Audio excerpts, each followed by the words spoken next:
تو بہتر یہ ہے کہ انسان جب پروردگار عالم کی بارگاہ میں جائے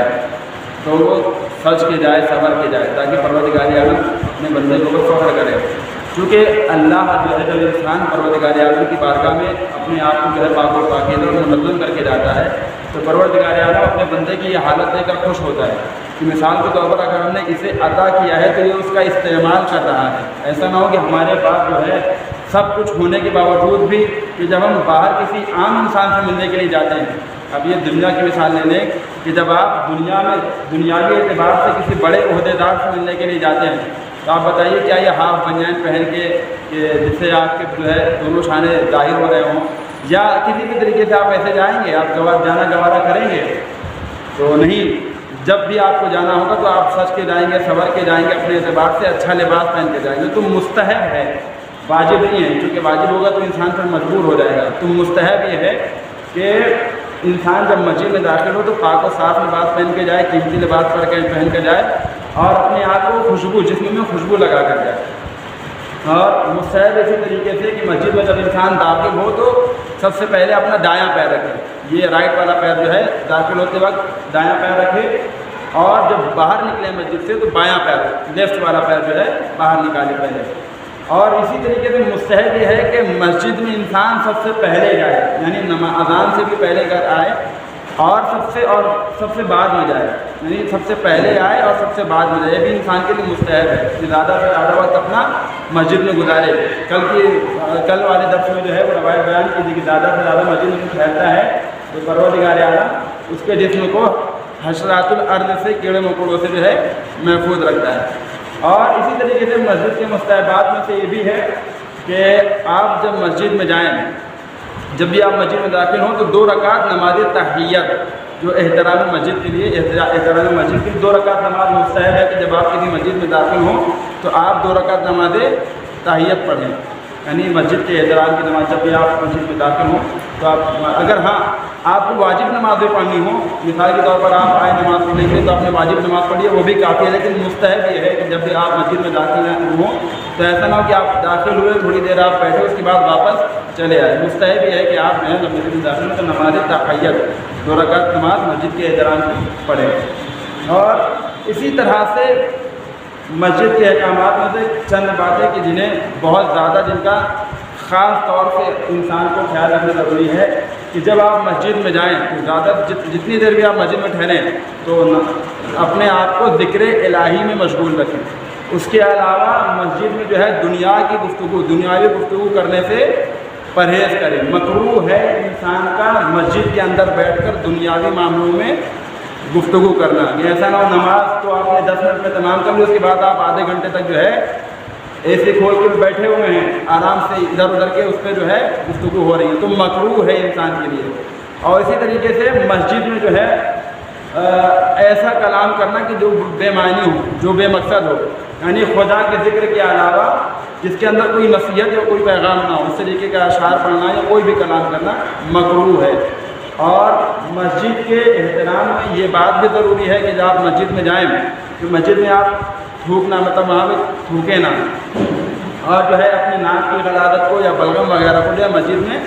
نہ کریں، کیونکہ یہ بعض اوقات جو ہے حرام ہو جائے گا. کیونکہ مسجد کی اگر اس سے مسجد کا تقدس اور مسجد کی حرمت اگر پامال ہو رہی ہے آپ کے تھوکنے سے یہاں پہ، یا ناک کی گندگی صاف کرنے سے، یا مثال کے طور پر بہت سے افراد ایسے ہوتے ہیں کہ وضو خانہ مسجد کے اندر ہے، جو مسجد کے اندر شمار کیا جاتا ہے، اس کے مسجد کی حدود کے اندر ہے، جو مسجد میں شمار کیا جاتا ہے. مسجد کے باہر اگر کوئی الگ سے بنا ہوا ہے تو وہاں پر تو اتنا اشکال نہیں ہے، لیکن جو مسجد کے اندر ہے آپ وہاں جا رہے ہیں تو آپ نے گٹکا اگر کھایا ہوا ہے تو احترام یہ ہے مسجد کا، آپ باہر تھوک کے اپنا منہ پار کر کے پھر جائیں. ایسا نہ ہو کہ مسجد کے وضو خانے میں آپ جا کر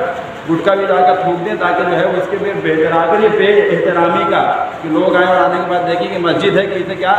کتنی گندی ہے، گندگی نہ پھیلائیں وہاں پہ. تو تھوکنا بھی وہاں پہ اگر مسجد کے تقدس کو پامال کر رہا ہو، مسجد کی حرمت کو پامال کر رہا ہو تو وہ بھی جو ہے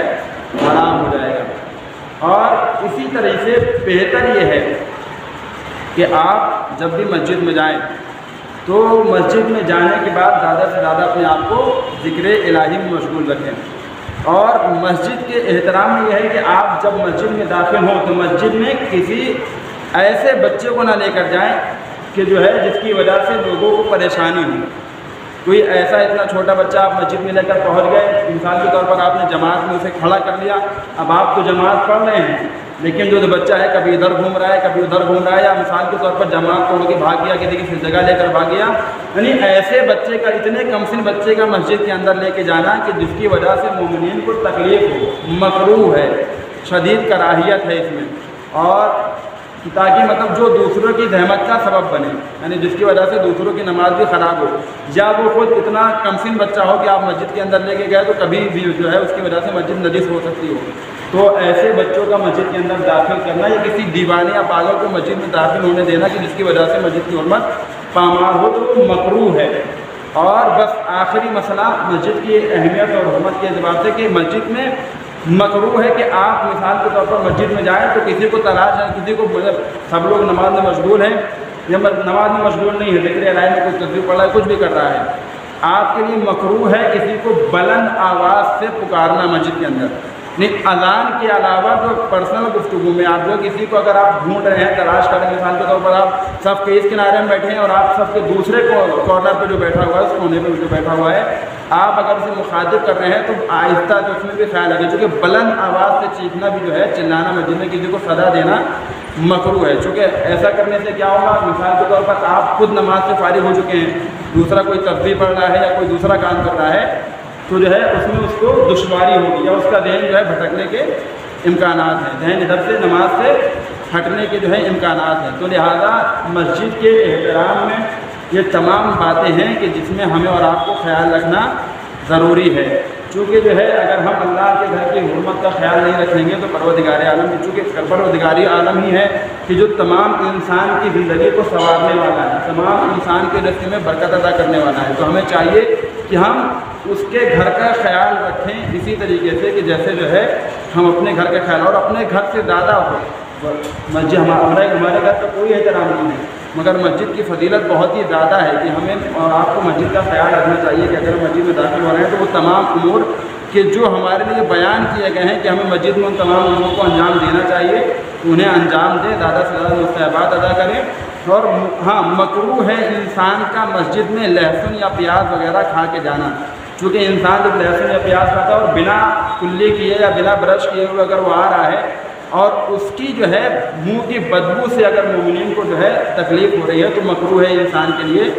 اسی لیے انسان کے لیے مکروہ ہے کہ مسجد میں جائے